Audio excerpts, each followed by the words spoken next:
sa kadaghan na sa mga malasakit center sa nasod. Nag-anam usab kadaghan ang mga Pilipino nga natabangan panahon na sila magkasakit. Usa niini mao si Mary Grace Macarayon, 46 years old, nga taga Purok 3, Tugasan, Kandihay, Bohol. Nag-chemotherapy siya karon tungod sa lymph node cancer sa iyang liog. Si Mary Grace na istorya sa atong OPAB staff nga si Herty Lopez. Sir, nung November 29, sir, nagkaroon po ako dito ng bukol, sir.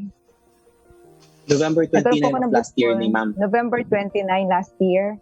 Then nagpa-check up Okay. po ako dito sa local hospital. Hindi po nawala yung bukol. So, in-advise po ako ng doktor namin na magpa-biopsy po ako sa Tagbilaran. So, I was diagnosed, sir, ng non-Hodgkin lymphoma. It's a type of cancer, sir. Kulani po siya. Lymph node cancer. Mga kulani po, sir, na naging cancerous. So, I was advised po ng doctor to undergo po ng different laboratory. So, dahil po sa naging Friday po yung hospital na napuntahan ko, dahil yung oncologist, sir, nasa lang po siya, nasa isang hospital. Isa lang po ang oncologist sa Bohol, which is naka-base po siya sa private hospital sa Holy Name Medical Center, sir.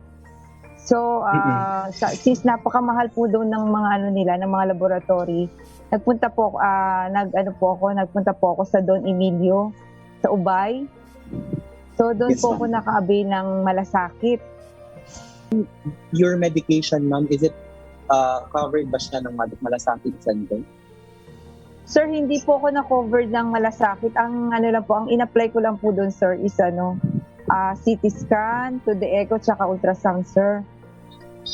Yun yung mga covered ng malasakit. Yun lang po yung so far po, sir, based dun sa punta ko sa Ubay. Bali po, nakasave po ako doon. Ang binayaran ko po is 2,570 if I remember. Although nawala po yung mga resibo ko, pero nakasave po ako ng 7,430. That is una po ang aking, dalawang beses po ako nakabi ng malasakit, sir, eh. Tapos yung, So that far, is ma'am, January 13, sir. This year. This year. Tapos, after po ng 4th session ko ng chemo, sir, pina-advise ulit po ako ng doctor ko na magpa-CT scan po ulit ako, sir. Full abdomen from here, sir, hanggang whole abdomen. So, ang total price po niyan doon sa hospital na kung saan ako kinikimo, sir, that is 35,000. Pero doon po sa Ubay, sir, that is 31,000. Pero, sir, yung 31,000 na avail ko lang po yan, binayaran ko po lang is 5,000, sir. So, I save po 26,000, sir. Opo, yung una, sir, nakasave po ako ng 7,400 something. Tapos, yung sa second ko po, naka-avail po ulit ako ng 26,000, sir. Ma'am, para niyo, ma'am, unsa ka tabang nga nahatag sa malasakit center nimo, unya unsa ang atuang mensahe kang President Duterte o kang Senator Bongo because sila man ang ni tukod gid aning malasakit center. Okay. Sir, ganito. Actually, sir, napaiyak po talaga ako na may ganito talaga palang serbisyo talaga ang gobyerno natin na napakabilis si Abil, sir. Hindi na po siya madaling, i-avail, sir. Hindi po siya napakadali po siyang i-avail, ito malasakit, sir. Hindi na it takes so much tulong,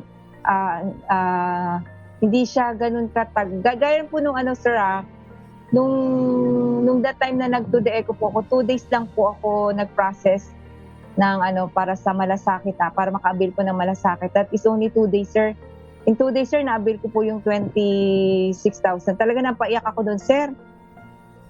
Napaiyak po talaga ako dahil hindi ko kalain na may serbisyo po pala ang gobyerno na for now, sir, since alam po kasi natin, ang mindset natin pagdating sa mga government services, sir, is napakabagal.